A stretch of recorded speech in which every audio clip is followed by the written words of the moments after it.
Agradecimientos eternos a nuestros padres Melquisedec Lisbeth. Honor y gloria a la roca grande, Cristo Lisbeth. Ella es la única que edifica nuestra casa, la mente. Gracias a la sabiduría y a la disciplina de Dios, Cristo Lisbeth, hoy podemos leer claramente en Salmo 127:1. Si Dios Melquisedec Lisbeth no edificare la casa, construye el templo en nuestra mente, en vano trabajan, de nada sirve los que la edifican. Tenemos de Dios un edificio, una casa eterna no hecha de manos humanas, sino en los cielos, en las mentes renacidas de simiente incorruptible, porque hemos bebido de la roca espiritual, Cristo Lisbeth. Ningún ser humano había sido edificado espiritualmente hasta la manifestación de la esposa fiel de Melquisedec. Ella es Cristo Lisbeth, la mujer sabia, Dios Madre, la que edifica su casa, las mentes de sus hijos donde ella mora. Además, con sabiduría, el Evangelio eterno, se edificará la casa, la mente, y con prudencia, inteligencia, se afirmará, pondrá sus cimientos. Proverbios 24:3. En anteriores escritos dimos un vistazo a los copistas conocidos como Soferim o masoretas. Dimos evidencias cómo ellos hicieron cambios en las escrituras, y fue debido a la superstición, idolatría o fanatismo respecto al nombre divino de Dios. Gracias a nuestra madre, Cristo Lisbeth, hoy sabemos, esas generaciones no conocieron el nombre de Dios, solo los títulos de Él, Adonai, Yahvé, Elohim, etc. Hoy sí sabemos el nombre de Dios Padre y Dios Madre, Melquisedec Lisbeth. Los copistas trataron de evitar los antropoformismos. Según la sabiduría terrenal es conjunto de creencias donde se atribuyen características humanas a seres no humanos. Dicho más claramente, querían evitar atributos humanos en Dios. La palabra antropoformismo se deriva del griego antropos, que significa ser humano, y morfe, forma. Entonces es la atribución de cualidades o formas humanas a lo que no es humano. Si aplicamos este concepto a la historia de la religión, se refiere a la representación de Dios en una imagen con forma humana corporal y a las emociones, por ejemplo, los celos, la ira, el amor. Hay un detalle interesante del por qué la religión no deseaba darle atributos humanos a Dios, sino místicos. Y es porque en la mitología se refiere a sus dioses de forma antropomórfica. Es ahí donde el pensamiento religioso sostiene que no es apropiado considerar al Dios omnipotente y omnipresente como un ser humano. Según su raciocinio humano, para hablar de Dios se debe emplear un lenguaje metafórico, figurativo, simbólico. Ahora entendemos el por qué escondieron la humanidad del Cristo en el siglo I y le dieron atributos místicos, iniciando así el manoseo bíblico. Veamos estos ejemplos para desnudar ese engaño milenario. Comencemos con el nacimiento de Juan. El anuncio del nacimiento de Juan el Bautista se presentó de una manera mística. Para eso distorsionaron el concepto de ángel, dándole cualidades no humanas. Para eso leamos Lucas 1:11. Y se le apareció un ángel del Señor, puesto en pie a la derecha del altar del incienso. Verso 13. Pero el ángel le dijo: Zacarías, no temas, porque tu oración ha sido oída, y tu mujer Elizabeth te dará a luz un hijo, y llamarás su nombre Juan. Esto es una figura como lo es la historia de Isaac y Rebeca. Él también oró por su esposa que era estéril. Génesis 25:21. Y oró Isaac a Jehová Melquisedec Lisbeth por su mujer, que era estéril. Y lo aceptó Jehová Melquisedec Lisbeth. Y concibió Rebeca su mujer. Ya sabemos, Rebeca tuvo a esos dos mellizos que son figura de la profecía sobre el Cristo que vendría a reconciliar a esas dos naciones que venían divididas desde el vientre. El sentido figurado es la mente espiritual y no un vientre físico, ya que los hijos de Dios nacen por voluntad de Dios y no de los hombres. Versos 18 y 19. Dijo Zacarías al ángel: ¿En qué conoceré esto? Porque yo soy viejo y mi mujer de edad avanzada. Respondiendo el ángel le dijo: Yo soy Gabriel, que estoy delante de Dios, y he sido enviado a hablarte y darte estas buenas nuevas. La frase «Yo soy Gabriel, que estoy delante de Dios, y he sido enviado a hablarte». Basado en el Evangelio eterno, hoy sabemos: quien está delante de Dios permanentemente es Dios Madre, el Arcángel Miguel. Por eso leímos que ese ángel del Señor está en pie a la derecha del altar del incienso. Está a la diestra del Padre y con todo su poder se ha levantado hoy para juzgar a la tierra y traernos salvación. Ella es su constante fuente de alegría. Se lee: Ahí estaba yo fielmente a su lado. Yo era su constante fuente de alegría y jugueteaba en su presencia a todas horas. Proverbios 8:30 y 31. La frase «Yo soy Gabriel, que estoy delante de Dios», aquí aparece el ángel Gabriel anunciando el nacimiento de Juan, figura de Dios Padre. Pero podemos mencionar lo siguiente.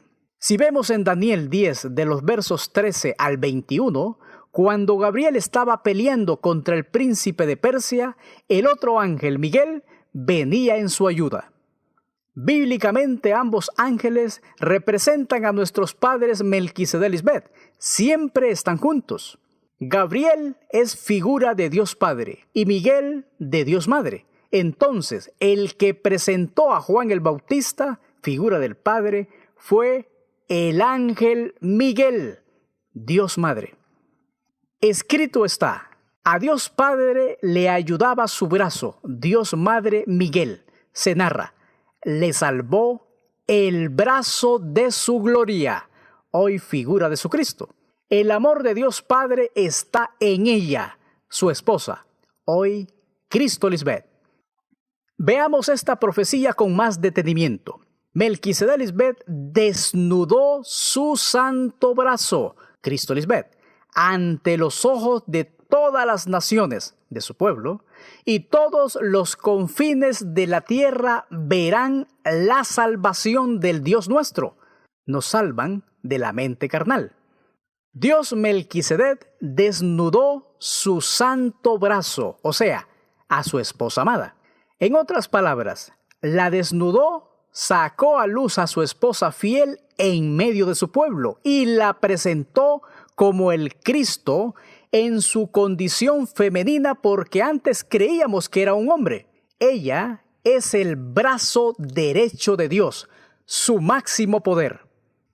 En conclusión, si Dios Padre, representado en la figura del ángel Gabriel, anunció a José María el nacimiento de su Cristo, María Magdalena, igual Dios Madre, representado en la figura del ángel Miguel, pudo anunciar a Zacarías Elizabeth el nacimiento de Juan, figura de Dios Padre. Por eso dice en Juan 1, de los versos 15 al 18. Juan habló de aquella que era la palabra y anunció: ya les había dicho que ella estaba por llegar. Ella es más importante que yo, porque existe desde antes que yo existiera. Dios nos dio a conocer sus leyes por medio de Moisés, pero por medio de Jesucristo nos hizo conocer el amor y la verdad.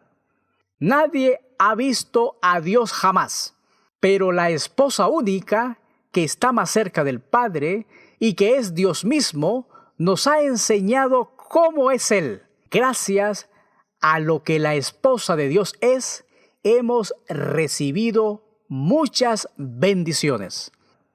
Aquí Juan está profetizando lo por venir, porque él no llegó a escuchar a Cristo hablar sobre el Padre. Si alguno tiene oídos para oír, oiga. El espiritual entiende todas las cosas del espíritu, y el que no entiende es un carnal. Mirad lo que oís, porque con la medida con que medís, os será medido, y aún se os añadirá a vosotros lo que oís, porque el que tiene se le dará, y al que no tiene, aún lo que tiene se le quitará. Siguiendo con el nacimiento de Juan, veamos este detalle en Lucas 1:20. Y ahora quedarás mudo y no podrás hablar hasta el día en que esto se haga, por cuanto no creísteis mis palabras, los cuales se cumplirán en su tiempo. Aquí vemos misticismo también. Según este texto, se presentó un ser no humano a conversar con Zacarías, padre de Juan, y Zacarías, quedó mudo. No creyó al anuncio del ángel Miguel por su avanzada edad. Mucho menos creyó que de su linaje saldría el más grande profeta, Juan el Bautista. Es que para él fue locura y no para salvación. Esa es la misma condición de las vírgenes insensatas.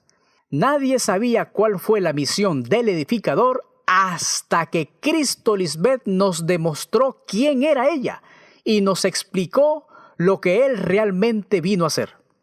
Zacarías estaba siendo partícipe de la profecía de Malaquías, donde se proclamó el envío del mensajero. En este caso era su propio hijo, engendrado con su esposa Elizabeth. Leamos. He aquí, yo envío mi mensajero, Juan el Bautista, el cual preparará el camino delante de mí, y vendrá súbitamente, pronto, a su templo el Señor a quien vosotros buscáis, y el ángel del pacto, el Cristo, a quien deseáis vosotros, he aquí viene, ha dicho Melquisedec Lisbeth de los ejércitos. Malaquías 3:1. En el caso del nacimiento de Cristo, lo pusieron aún más sobrenatural. Por lo menos con Juan, sus padres, Zacarías y Elizabeth, los ponen como pareja. No así en el caso de José y María. Sabiendo el orden correcto de la historia, leamos. Lucas 1, 26 y 27. 25 años después, el ángel Gabriel, Juan el Bautista, fue enviado por Dios a una ciudad de Galilea llamada Nazaret, a una virgen sensata, desposada, casada, con un varón que se llamaba José, de la casa de David, y el nombre de la virgen sensata era María.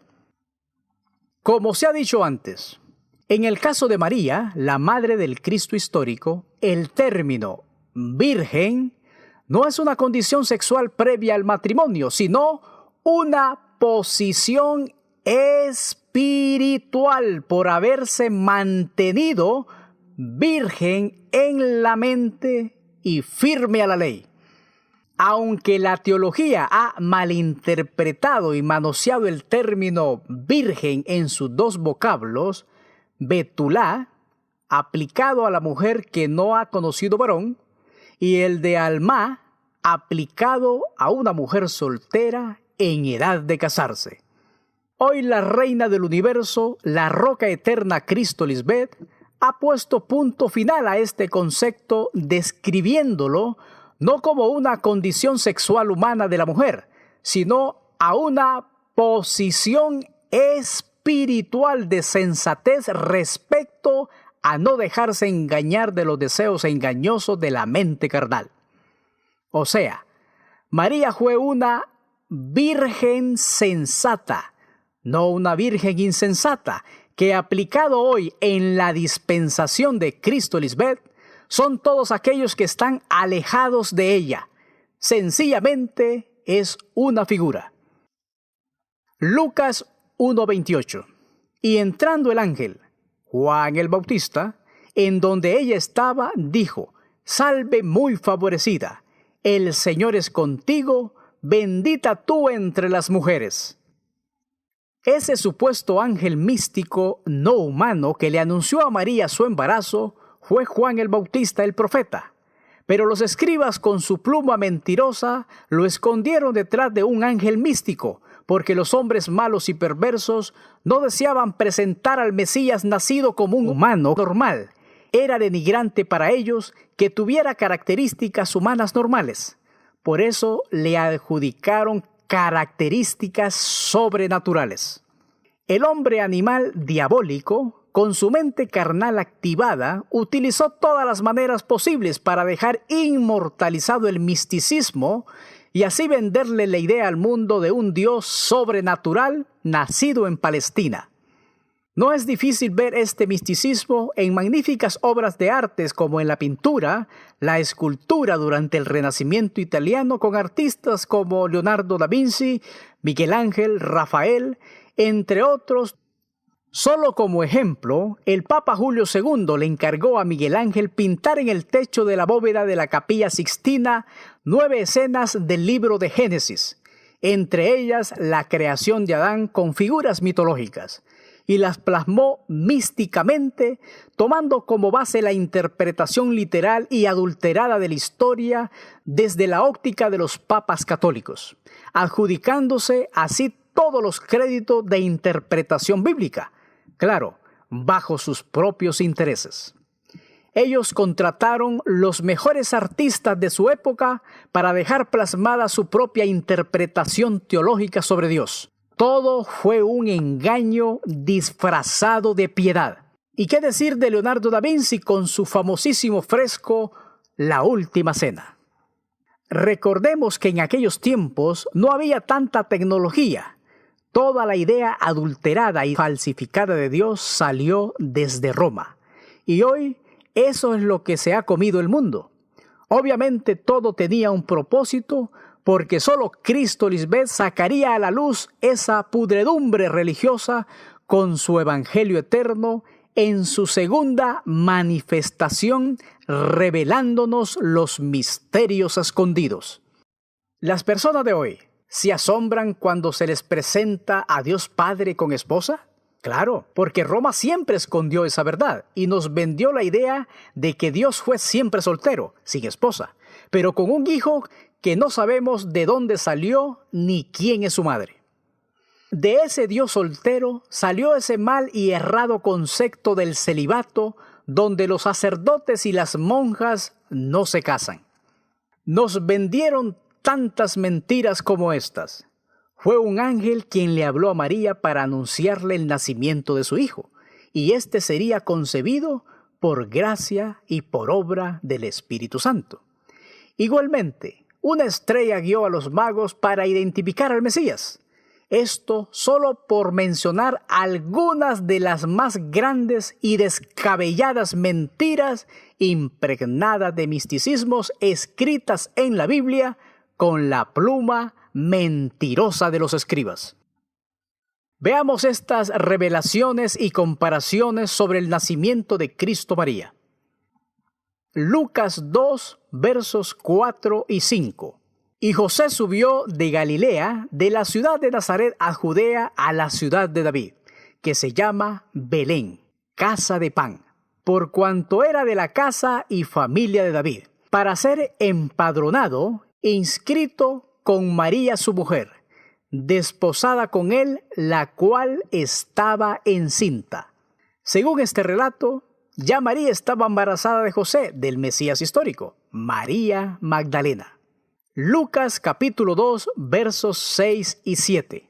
Y aconteció que estando ellos allí, se cumplieron los días de su alumbramiento, el tiempo de parir a sus hijas, y dio a luz a sus hijas primogénitas, y las envolvió en pañales, y las acostó en un pesebre, porque no había lugar para ellos en el mesón. Versos 8 y 9. Había pastores en la misma región que velaban y guardaban las vigilias de la noche sobre su rebaño. Y he aquí, se les presentó un ángel del Señor, Juan el Bautista, y la gloria del Señor los rodeó de esplendor, y tuvieron gran temor. Ese ángel, ese profeta fue Juan el Bautista, mostrándole esa pasada gloria en el régimen viejo de la letra, donde no se vivía conforme al Espíritu. Aquí Juan visitó a esos pastores de ovejas y les anunció el evento del nacimiento del Mesías, porque era su trabajo, anunciar su llegada profética. La frase, y la gloria del Señor los rodeó de esplendor y tuvieron gran temor. Como sabemos, Juan el Bautista no nació paralelamente al Cristo palestino. Él ya tenía 25 años de edad cuando ella nació y tenía 27 años cuando empezó a profetizar su venida. Por lo tanto, al presentar Juan al Cristo como una mujer y como la melliza menor, esos pastores se espantaron. Tuvieron temor de esa profecía porque los judíos esperaban a su libertador masculino. Igual como sucede ahora con nuestra madre Cristo Lisbeth. Ella envía a sus profetas a las personas y éstas se espantan porque ellas siempre han oído y visto las pinturas y las películas de Hollywood, igual en las mismas escrituras donde siempre se les ha enseñado que el Cristo histórico es un hombre, jamás una mujer. Versos 10 y 11.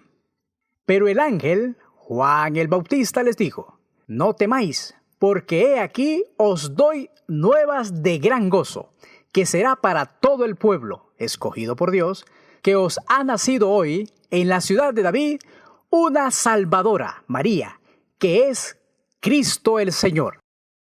Claro está, Juan, como el profeta de Dios en ese tiempo, dio el anuncio oficial del nacimiento natural de ese Cristo, María Magdalena. Ahora seguiremos quitando ese misticismo en los siguientes versos. Versos 12 al 14. Esto os servirá de señal. Hallaréis a las niñas mellizas envueltas en pañales, acostadas en un pesebre, establo. Y repentinamente apareció con el ángel, Juan el Bautista, una multitud de huestes celestiales, los discípulos y creyentes en la predicación de Juan, que alababan a Dios y decían: gloria a Dios en las alturas, en las mentes alumbradas, y en la tierra, en el cuerpo, paz, buena voluntad para con los hombres. Si leemos estos versos con una mente no alumbrada, veremos misticismo. Hoy se aclara. Esa multitud de huestes celestiales que la teología ha enseñado como muchos ángeles místicos son personas de carne y hueso. Eran los discípulos de Juan porque él era el difusor de las buenas noticias sobre el nacimiento del Mesías, el reino de Dios. Entonces su gozo era evidente, igual la de sus discípulos porque conocían la profecía. Alababan al Señor. Para eso habían sido levantados, para ser testigos de ese acontecimiento. Esos pastores representan a todos aquellos hijos que no conocían de la noticia, pero al escucharla, creyeron. Verso 15. Sucedió que cuando los ángeles, los discípulos de Juan, personas de carne y hueso, se fueron de ellos al cielo, estamos hablando de los lugares celestiales aquí en la tierra, porque siguieron con sus labores normales, los pastores se dijeron unos a otros: pasemos pues a Belén, casa de pan, y veamos esto que ha sucedido y que el Señor ha manifestado. La frase "se fueron de ellos al cielo" fue interpretada de una manera mística que hace creer a las personas como si esos ángeles se fueron hacia arriba, al cielo. Hoy se explica. Esos ángeles eran los discípulos de Juan, personas de carne y sangre, y luego de creer en el anuncio sobre la profecía, se fueron a su casa, la mente de Cristo, que es donde está el cielo. Como se ha explicado anteriormente, Belén significa casa de pan. Ahora sabemos, ir a Belén es venir a escuchar las enseñanzas del Cristo manifestado en medio de los hombres, porque ella es la única dadora del alimento espiritual, el maná del cielo, figura de las enseñanzas de la mente de Dios. Solo escuchando sus enseñanzas podemos vivir las buenas nuevas de salvación eterna, la inmortalidad. Ahí nacemos de nuevo en la casa de pan, en el Espíritu, figura de Cristo Lisbeth, el pan de vida. Ella trae la inmortalidad al ser humano, no como lo reciben los religiosos diciendo que Dios los ha salvado, pero todos esperan morir un día. Claro, porque al no tener el Espíritu Santo guiándoles, no se les ha dado la potestad de ser hechos hijos de Dios para poder guardar los mandatos de Dios y por ende todos mueren. En el reino de Dios, Melquisedec Lisbeth, los que sí cumplen los mandamientos no morirán jamás. De los versos 16 al 20 de Lucas 2 se narran algunas figuras como: Número 1. Hallaron a María y a José y a las niñas acostadas en un pesebre. Aquí vemos a la figura de la familia espiritual de Dios. Los pastores dieron a conocer a José y María la plática que tuvieron con Juan el Bautista. Él los puso al tanto de todo. Se aclara, no fue un ángel del cielo porque el significado de ángel es enviado o mensajero y Juan fue enviado a profetizar. Número 2. Esos pastores regresaron gozosos de las noticias dadas por Juan, cosas jamás oídas y vistas porque vieron y oyeron a Juan profetizando sobre el Mesías que vendría. Por interpretar estos versos en la letra, el mundo religioso hizo de este evento una industria religiosa llena de misticismo, donde se ha movido mucho dinero. Se cumple la profecía: harán mercadería de vosotros. Esa es la falsa celebración llamada la Navidad, la Natividad o las fiestas navideñas, donde celebran místicamente el nacimiento del Jesús masculino, conocido hoy por toda la humanidad. Otra de las historias mal contadas es la visita de los Reyes Magos o los sabios. Leamos Mateo 2, de los versículos 1 al 12. Cuando Jesús, María Magdalena, nació en Belén de Judea en los días del rey Herodes el Grande, vinieron del oriente a Jerusalén unos magos diciendo: ¿Dónde está la reina de los judíos que ha nacido? Porque su estrella hemos visto en el oriente, en la era donde se proclamaba sobre ese Cristo que vendría, y venimos a adorarle. Como se ha dicho antes, una estrella es una figura de una persona.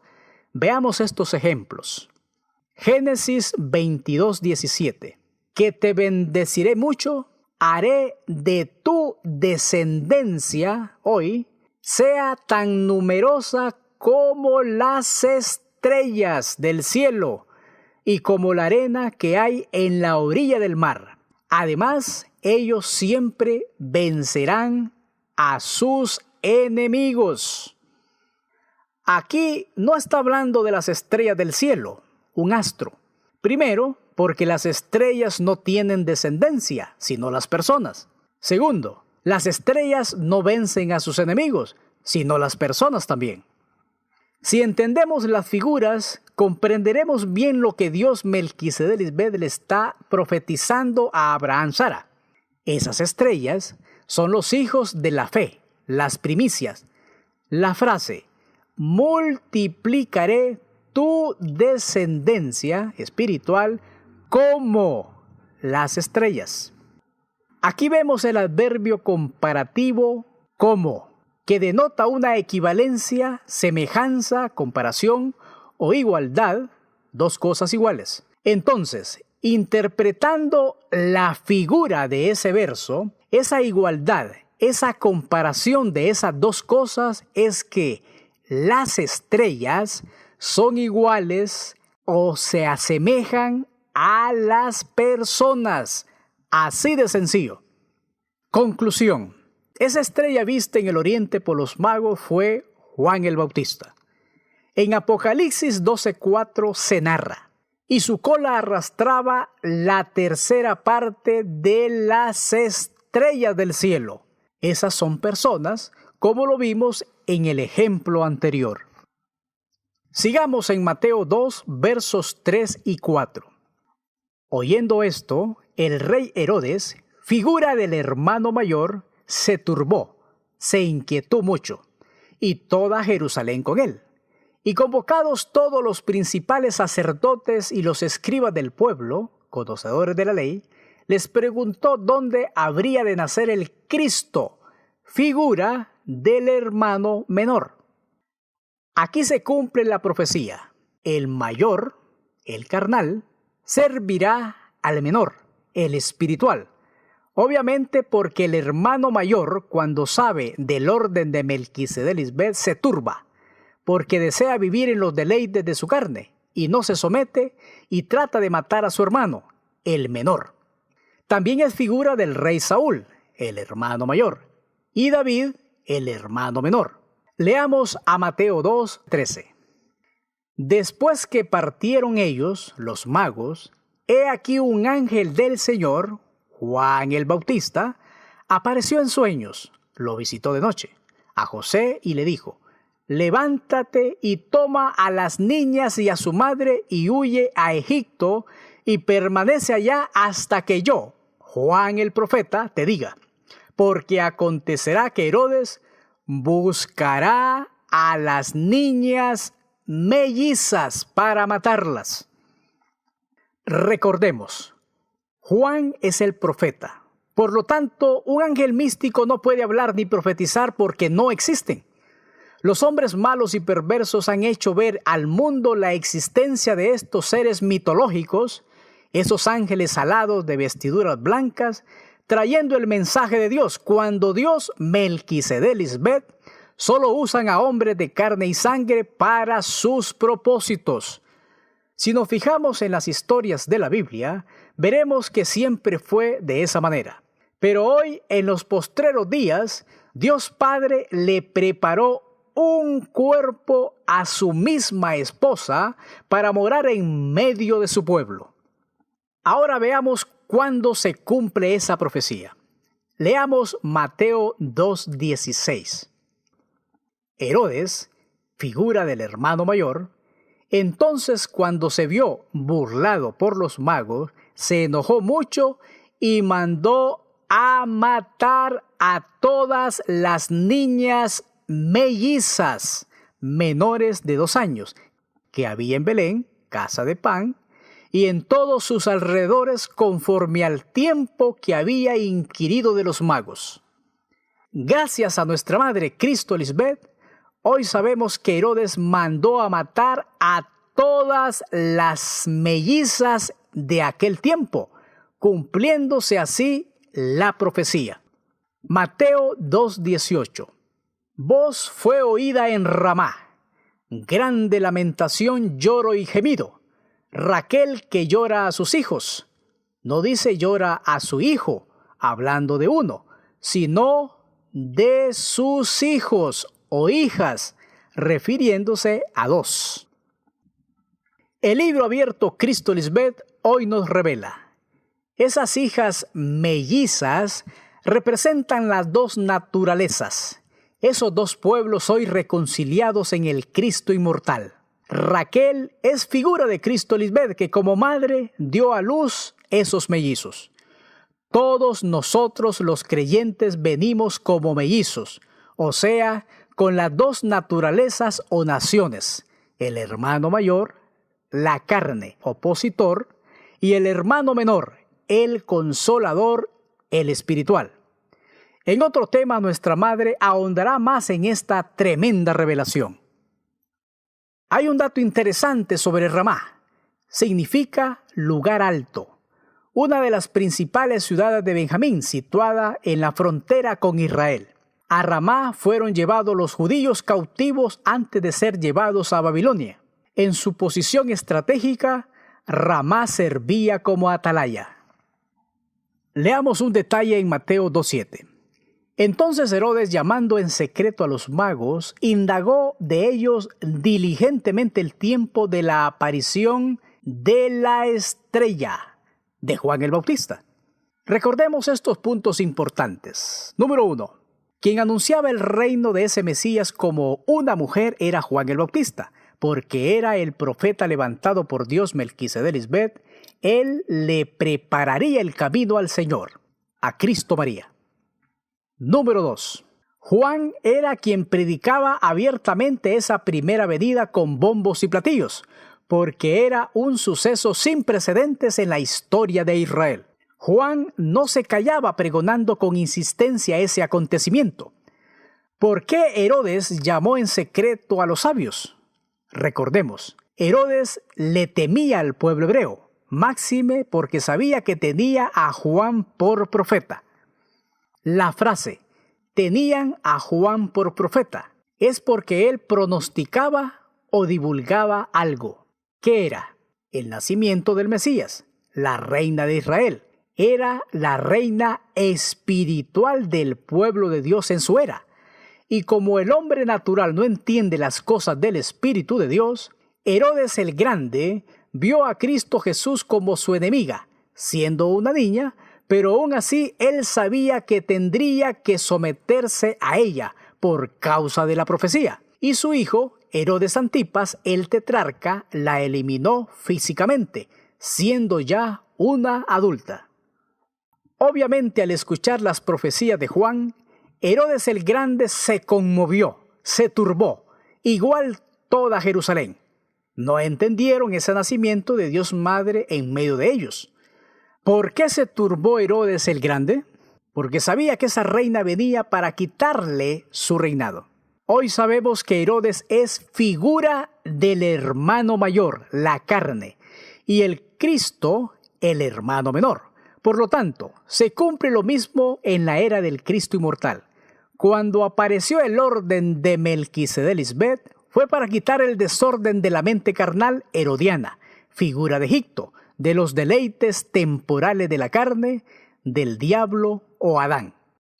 Cuando la carne escucha el orden del espíritu, desea matar al hermano menor, el espiritual, porque no se somete a Dios ni tampoco puede, pero él cree que puede y que no necesita de la ayuda idónea que Dios le ha enviado. Aún sabiendo que Dios dice, no es bueno que el hombre esté solo, le haré ayuda idónea para él. Génesis 2:18. Otra de las figuras cumplidas en los dos Cristos es la narrada en Mateo 2:16. Herodes entonces, cuando se vio burlado por los magos, se enojó mucho y mandó a matar a todas las niñas mellizas menores de 2 años que había en Belén. ¿Por qué los magos no regresaron a Herodes para darle el aviso del lugar donde habían nacido las niñas?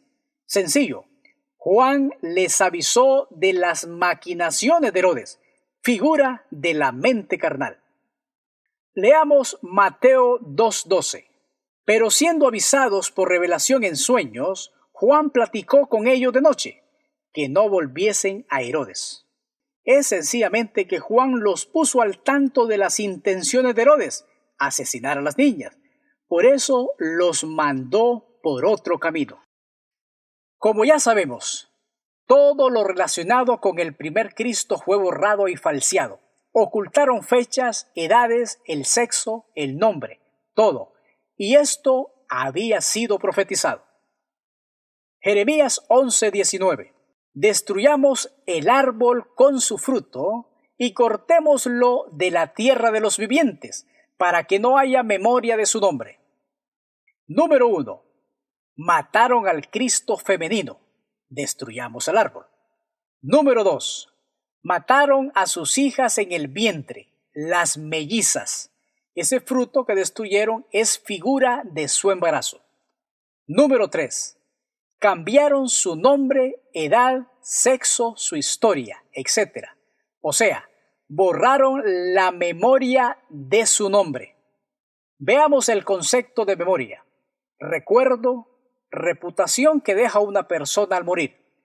Eso borraron los escribas, su memoria. En otro escrito, nuestra Madre Cristo Lisbeth nos dará más evidencias de otras revelaciones y comparaciones sucedidas entre los dos Cristos. Ya el pueblo de Dios conoce la verdadera historia de los dos Cristos, validando así los verdaderos sucesos tal y como ocurrieron, sin quitarle ni ponerle nada. Amada Madre y Dios, la roca Cristo Lisbeth, gracias a tu segunda manifestación en medio de tu pueblo, hoy sabemos, nunca más te llamarán abandonada, ni tu tierra se dirá más desolada, destruida, sino que serás llamada Hexibá, mi predilecta, mi deleite está en ella, y tu tierra Beula, esposa mía, porque el amor de Melquisedec estará en ti, y tu tierra será desposada. Amén. Aleluya.